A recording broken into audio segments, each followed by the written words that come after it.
Assalamualaikum warahmatullahi wabarakatuh. Halo semua, perkenalkan nama saya Adelia Daratista. Saya di sini akan mereview aliran filsafat rasionalisme yang diwakili oleh tokoh filsuf besar yaitu René Descartes. Aliran ini saya pilih untuk saya bicarakan karena ini adalah hal yang menarik karena ini berpengaruh besar terhadap perkembangan filsafat dan ilmu pengetahuan. Oke, di sini saya akan menjelaskan tentang rasionalisme dulu, itu seperti apa sih rasionalisme itu. Nah, jadi untuk yang belum tahu, rasionalisme itu adalah sebuah aliran filsafat yang menekankan bahwa pengetahuan dan kebenaran terutama diperoleh melalui akal dan pemikiran rasional, bukan melalui pengalaman indrawi. Filsuf rasionalis percaya bahwa ada kebenaran-kebenaran yang bisa diketahui dengan pasti melalui pemikiran deduktif. Oke, kurang lebihnya seperti itulah rasionalisme itu. Nah, seperti tadi tokoh yang saya ambil untuk mewakili aliran filsafat ini yaitu René Descartes. Sebelumnya saya mohon maaf jika pronounce saya kurang tepat.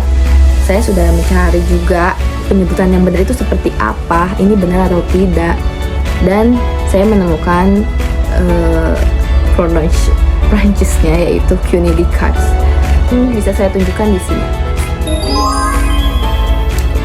Oke, siapa itu René Descartes? René Descartes adalah seorang filsuf, matematikawan, dan ilmuwan Prancis yang sering disebut sebagai bapak filsuf modern. Ia lahir di La Haye, Touraine, Prancis, yang kini dikenal sebagai Descartes. Karya-karyanya memiliki pengaruh besar dalam berbagai bidang, termasuk filsafat, matematika, dan sains.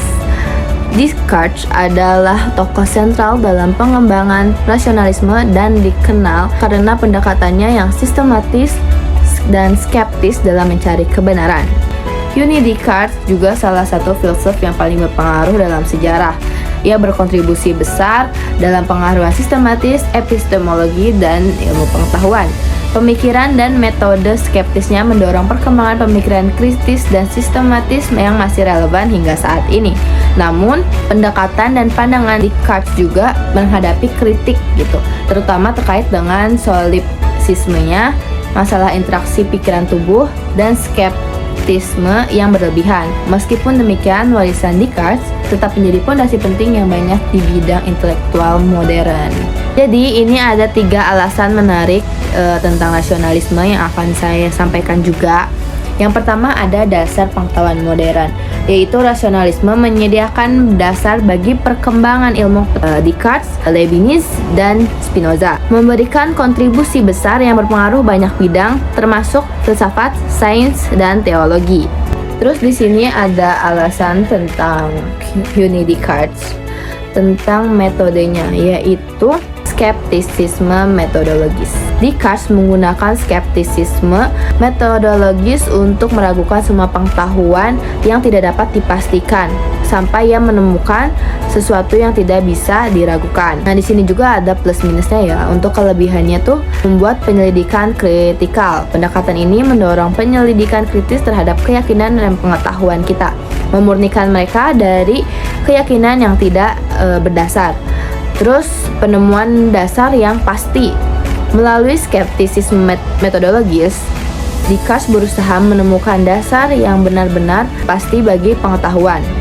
Dan untuk kekurangannya, skeptisisme ini terlalu berlebihan gitu. Bisa bilang ini tuh terlalu ekstrim, membuatnya sulit untuk menerima pengetahuan sehari-hari yang bisa dapat diandalkan. Terus tidak memadai juga untuk sains empiris. Pendekatan ini mungkin tidak cukup memadai untuk bidang sains empiris yang membutuhkan bukti empiris dan observasi. Jadi itulah kelebihan dan kekurangannya. Untuk kesimpulannya, rasionalisme dengan fokus pada akal dan pemikiran deduktif memberikan dasar yang sangat kuat bagi perkembangan ilmu pengetahuan dan filsafat modern. René Descartes sebagai tokoh utama dalam rasionalisme, dualisme pikiran tubuh, dan skeptisisme metodologis. Kelebihan dalam pandangan Descartes termasuk dasar pengetahuan yang kuat, pemisahan yang jelas antara pikiran dan materi, serta pendekatan kritis terhadap keyakinan. Namun, dari pandangannya termasuk potensi solipsisme, masalah interaksi dalam dualisme, dan skeptisisme mungkin terlalu ekstrim. Dengan memahami rasionalisme dan kontribusi Descartes secara kritis, kita bisa menghargai kekuatan dan batasan dalam pendekatan ini.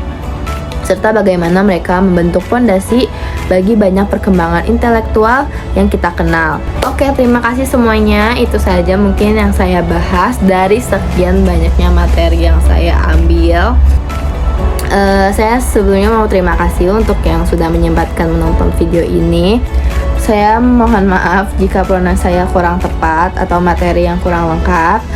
Mungkin itu saja akan saya tutup. Wassalamualaikum warahmatullahi wabarakatuh.